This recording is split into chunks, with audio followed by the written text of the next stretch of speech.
Good afternoon, Chairman Kelly, members of the board.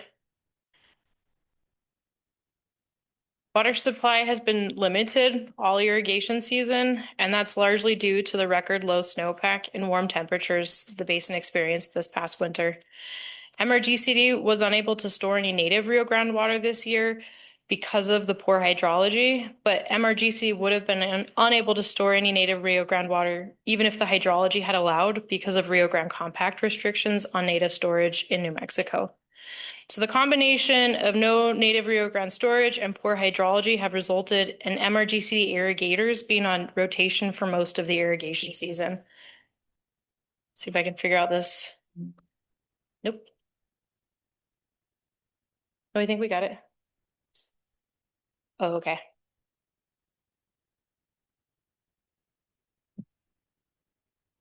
So this is a map of a couple that shows where the gauges that I'll be showing today are on in New Mexico.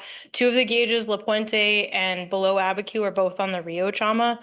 The La Puente gauge measures discharge on the Chama upstream of the reservoirs, and the below Abiquiu gauge measures the flow coming out of Abiquiu Reservoir on the Rio Chama. And then the next gauge I have to show data from is the Odawi gauge, which is on the main stem of the Rio Grande upstream of Cochiti Reservoir, but downstream of the confluence between the Rio Chama and the Rio Grande. So the first hydrograph I have here is of the measured flow at the Odawi index gauge for this irrigation season. The blue line indicates measured flow at this gauge, and this is an important gauge because it's a good indicator of Middle Valley water supply. Odawi is also important because we have a good sense of the amount of water needed throughout the year at this gauge to meet irrigation needs. So in essence, this is a graph of water supply and demand for the Middle Valley. So the red line we call the MRGC agriculture and conveyance demand, and this graph is basically showing that for most of the irrigation season, the amount of water needed to meet irrigation needs hasn't been there. The demand has exceeded the supply. So, Anne, just to be clear there, when the blue line is above the red line, Yeah, so when the blue line, so starting in March, there was the blue line illustrates the measured flow at Odawi gauge. And so when that blue line is above the red line, that means there's more water in the system than irrigators need. And when that in early April, you can see that blue line crossed below that red line. And that means at that point in time, there was not sufficient water in the system to meet the needs of irrigators. And as irrigation season has progressed, the gap between that red line and that blue line has gotten wider, which means that since we've been on rotational deliveries for most of the irrigation season, but as the gap between that red line and the blue line widens, the period of time between irrigation deliveries grows longer and longer because the amount of supply, there's a bigger gap between supply and demand. So today irrigation demand at Odawi is about 800 cubic feet per second, and the Odawi gauge is only measuring 300 cubic feet per second. And as of June 2nd, there's only enough water in the system to meet the demand of the priority water rights of the 6 Middle Rio Grande Pueblos. Since June 2nd, all non-Pueblo irrigation upstream of Isleta Pueblo has been curtailed to protect the senior water rights of the 6 Middle Rio Grande Pueblos. We call this prior and paramount only operations, or PMP only operations. The PMP demand at Odawi today is 273 cubic feet per second, which will continue to increase incrementally into July. MRGCD will be in prior and paramount only operations unless rain inflows into the Middle Valley increase available supply above that prior and paramount demand. And the natural flow of the river is currently not sufficient to meet the needs of the prior and paramount demands of the 6 Middle Rio Grande Pueblos, which means that some of the water stored to help ensure the Pueblos receive a full irrigation season is currently being released from those upstream reservoirs. The graph on the screen shows the measured discharge at the USGS Rio Chama at La Puente gauge, which, as I mentioned before, is on the Rio Chama upstream of the reservoirs. And that blue line is the measured discharge below the USGS, below the Abiquiu Dam. And today, La Puente is measuring about 55 cubic feet per second. And the release from Abiquiu is 225 cubic feet per second. And 20 CFS of the Abiquiu release is Sandwich Hama water. But most of the gap between those two lines is being made up of releases from that prior and paramount storage. So just to highlight, even what we're seeing at Otoe, a lot of that flow is actually being released from storage. So water supply is quite limited. Natural flow of the river is quite limited right now. And before you get off these graphs, can you go back one? The only line we didn't explain on here was the triangles, and I think it's worth noting the departure between the blue and the triangles. Can you explain what that line created by the triangles is? Absolutely. So the triangles, orange triangles on this graph, they indicate the median for each date of measured flow at the Otoe gauge over the past 55 years. And this time of year, like I said, right now we're measuring 300 cubic feet per second at the Otoe gauge. But this time of year, we typically see around the median is actually 2000 CFS. So we're definitely experiencing well below average conditions for this time of year. Thank you. So with the limited supply, the Middle Valley is experiencing extensive river channel drying. As of yesterday, there was almost 75 miles of dry river between Cochiti and Elephant Butte. 13 of those miles are actually in the Albuquerque reach of the river. And I have a couple of photos here. These are both taken at the Alameda Bridge. The photo on the left is of that west channel at the Alameda Bridge, and the one on the right is at the east channel. So there's still a trickle of flow up there, but it's on the verge of drying, I would say. This week is forecast to be hot with limited chances for precipitation. However, the National Weather Service's seasonal outlook calls for a hot and wet monsoon season. So I'm going to encourage everyone to pray for rain, continue praying for rain. And I will stand for questions. Thank you, Ann. Directors, questions? Director Huron. Thank you, Chairman. And you had mentioned when we're in P&P operations, north of Isleta, farmers are being curtailed so south of Isleta Pueblo, the farmers are using the runoff from what's being used on the reservation, right? And the reason I asked that is because at one meeting, we had BOR say that farmers south of the reservation were not allowed to use the runoff, and that was going to go back to the butte. And I had stood up and said that water will not make it that far south. Why aren't we letting the farmers utilize the overspill? So I just wanted to hear what's happening out there. Chair Kelly, Director Huron, that's correct. Any water that gets past Isleta Pueblo does get delivered to irrigators because there's no chance that, because it's downstream of all the Pueblo use, it can't impact that priority water rate. And at these flows, not using it that water doesn't actually get down to the butte. So it doesn't make sense for the non-Pueblo irrigators to not receive that water. Yeah. So, Mr. Chairman, members of the board, so you asked a functional question about if the water gets past the Pueblos, will we use it? The answer to that question is yes. A follow-up question, though, from a standpoint of if a lot of water is getting past the Pueblos, the question is too much water in the system for them, though? That is a different question to ask. Because the water stored for the Pueblos was stored under Article 6 restrictions and Article 7 restrictions. And so by the nature of the compact itself, the Pueblos themselves have a unique status to have their prior and paramount water stored and use of it, but no other farmer should really be benefiting from that storage, or it does create a compact conundrum. And so if a lot of water, so from a state perspective, so why should we as MRGCD care about this? Let me ask that question, right? Why should MRGCD care if a lot of water? Because it can be viewed in a harmful way for the rest of the valley longer term. I know in conversations, we want farmers to benefit from that water. And if it makes it past Isleta, we are going to use it. But me and my staff will ask the question, why is it making past? And we'll ask BIA the question, is there too much water in the system if a bunch of water is leaving Isleta?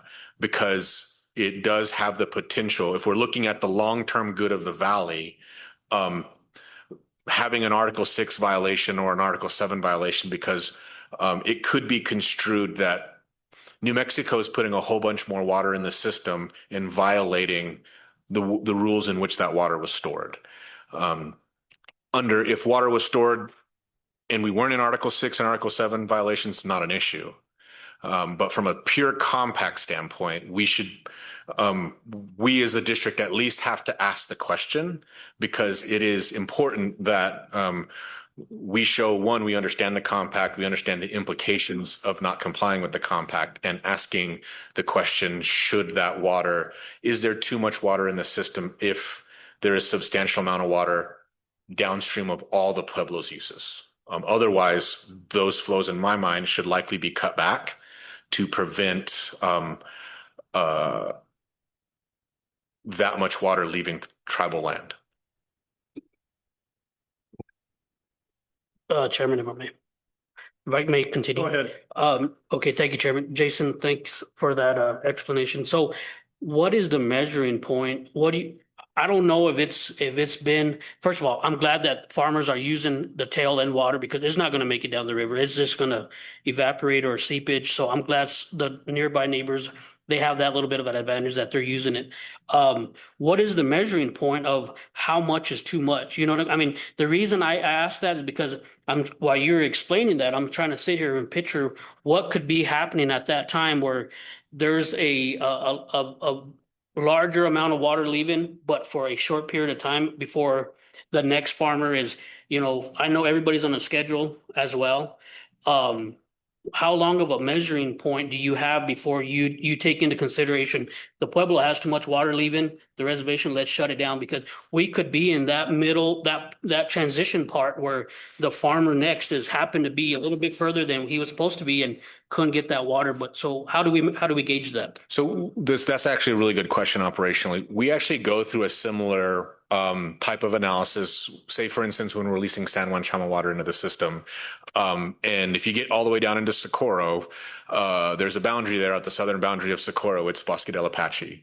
When we're putting a whole bunch of San Juan Chama water in the system, we don't want a ton of water spilling from our non-tribal farmers in Socorro over to Bosque del Apache, because that means we're releasing too much water and we're burning through it too much. So operationally, what I will ask our Socorro staff is, why is that water spilling? What's going on? And to your point, I'm not going to sit there and ask it the minute I see it, but if I see a large volume passing for a sustained period of time and it does not look like there is any, and so it's over a couple of days, but if it doesn't, or if it looks like it's more regular, the question is can we dial those releases into when there's actually use going on versus when there's not? So we do the same exercise. There is no standard number of days that we would look. The question though is hey, if it's spilled, in my mind, if we spilled 20 CFS, 30 CFS on average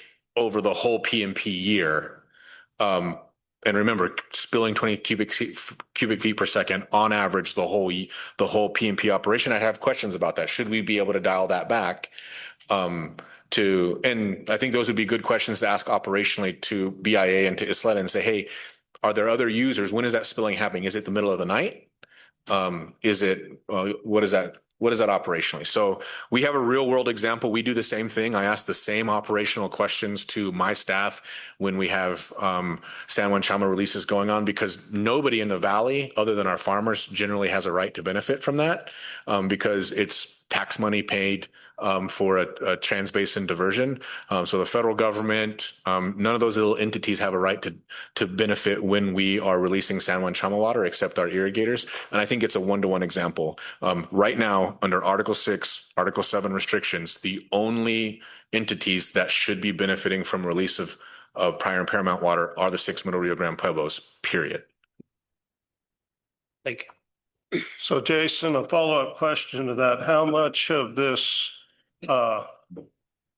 spill is from the diurnal operations of the wastewater treatment plant? Yeah, so Mr. Chairman, members of the board, we'd have to jump in and take a look. I can have Matt and Ann look at that. That we do have a diurnal spill. Again, there could be reasons why water is spilling there. The question, though, does become, in my mind, as an operator, and in my mind, with is there a way in which we, as MRGCD and BIA working together, be able to tighten that up so that no water, one, the least amount of water spills, because the reality is the spilling of that water and the use of it by MRGCD farmers, non-tribal, is a net negative in the perception of the state related to the compact. It is. It just is. So to your point, I can have them take a look at that and try to see on our end if that is. I hope BIA will also do the same look at that, about how much of that is going on during that diurnal, and if we adjust those releases on how that happens. If we think it's dialed in, that's fine. I think my recommendation to both the BIA and the state is be ready to defend that, because I think it will be a natural compact question for sure. It always is. The reality is there are people downstream of our irrigators looking at that. And if it was stored in Article 6 right now, that is water that another entity, non-Pueblo, would otherwise, that water would be tagged for.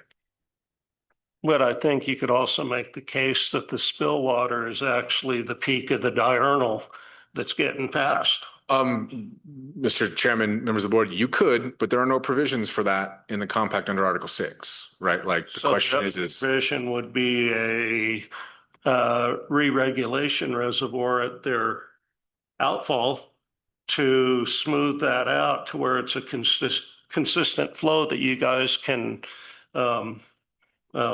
operate under. Yeah, if MRGCD has posed the question of how we could smooth that out, we probably have ideas to help smooth that out. Because we do it when we are operating the system, or we would. Thank you. Mr. Vice Chair, you had a question? Yeah, thank you, Chair. And just maybe some like rhetoric or some rewording. Let's just call it what it is. This is like the worst we've ever seen. I mean, that's in your presentation, you're so kind and just kind of saying, here's the average. I think we can, and especially coming out of these farmers meetings, it's really important to help kind of communicate. This is tough, the toughest it's ever been in our lifetime. So thank you for holding fast and giving us the data and bearing some bad news, but I appreciate it. And I appreciate this conversation that Director Hiron's bringing to our attention and his standing by the farmers that can maybe take advantage of it. But I do think it comes to a bigger question of how we can communicate or work together with BIA a little bit better and some other entities, I guess city included, but that's it. Thank you, Ann.